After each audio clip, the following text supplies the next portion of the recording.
अरे देवरानी जी दरवाजा खोलो, सुनाई दे रहा है या नहीं? अरे कब तक ये नई नवेली होने का नाटक करती रहोगी? सुबह के 11 बज गए हैं। अब क्या दिन दोपहरिया सोती रहोगी क्या? उठो। क्या हुआ? हे भगवान, ये क्या पहना है तुमने? छोटी चड्डी और टी शर्ट। ये नहीं पहनते तो क्या पहनते हैं? अब ससुराल में 5 मीटर की साड़ी ओढ़कर थोड़ी ना सोएंगे।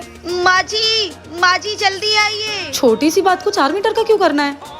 क्या है रे बहुरिया? देख रही है माँ जी, आपकी नई नवेली बहू ने क्या पहना है? अरे मोरी मैया। अरे माँ जी, अब आप ही बताइए दीदी को, इंसान अपने कमरे में ये नहीं पहनेगा तो क्या पहनेगा? अब क्या 5 मीटर की साड़ी ओढ़कर सोऊं मैं अपने कमरे में? नहीं, ठीक है। जब मैं पहनने के लिए बोल रही थी तब तो आपने मुझे मना कर दिया था। क्या झूठ बोल रही है? हमने कब मना किया था तुझको? इतना जल्दी तो मौसम भी नहीं बदलता है माँ जी, जितना जल्दी आप बदल गई हैं। हे भगवान, ठीक से सोने भी नहीं देते, 11 बजे ही उठा दिया। जेठानी जी, मुझे ऐसा क्यों लगता है कि आप मुझसे जलने लगी हैं? भला मैं तुमसे क्यों जलूंगी? रूम में तो आप माँ जी के सामने कुछ ऐसी ही बात कर रही थी जैसे आप मुझसे जलती हो। वो माँ जी के सामने इसलिए से बात कर रही थी ताकि मैं देख सकूं कि माँ जी क्या कहती हैं। अच्छा, हाँ। तो आज से रात को आप भी नाइट सूट पहनकर ही सोएंगी, T shirt and lower. Lower T shirt? नहीं। मैंने कह दिया मतलब कह तुम दिया। कहती हो तो फिर ठीक है।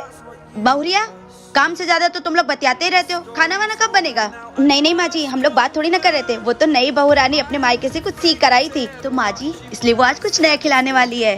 अच्छा। बड़की बहू तू आ तो जरा काम है। जी माँ जी।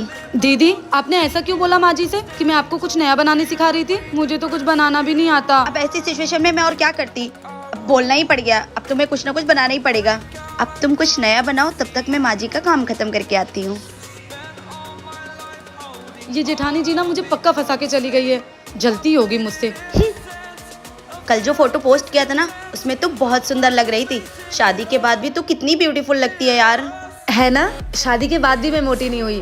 और देखना, पतले लोग कुछ भी पहने उन पे सब अच्छा लगता है, मोटे लोग कुछ भी पहन ले उन पे तो कुछ अच्छा नहीं लगता है। चल ठीक है, मैं तुझसे बाद में बात करती हूँ। दीदी कुछ काम था क्या?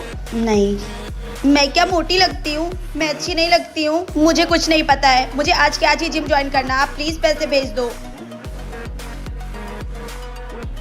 हेलो, हाँ मैं कल से ही जिम चले जाऊंगी। वो तो मैं इतने दिन से इसलिए नहीं जा रही थी क्योंकि मेरा मन नहीं कर रहा था, पर अब आप इतना कह रहे हो तो मैं चली जाऊंगी। हाँ ठीक है। देवरानी जी, एक मौका नहीं छोड़ती हो ना तुम मुझे कॉपी करने का? मैं आप मोटी को क्यों कॉपी करूंगी भला? जेठानी जी, मैं तो जिम इसलिए जाना चाहती हूँ ताकि मैं हमेशा अपनी बॉडी को मेंटेन कर सकूं और ब्यूटीफुल दिखूं। मैं क्या तुम्हें मोटी लगती हूँ? नहीं दीदी, मैं तो बस ऐसे। तुम चुप करो, मुझे ना तुमसे कोई बात ही नहीं करनी है।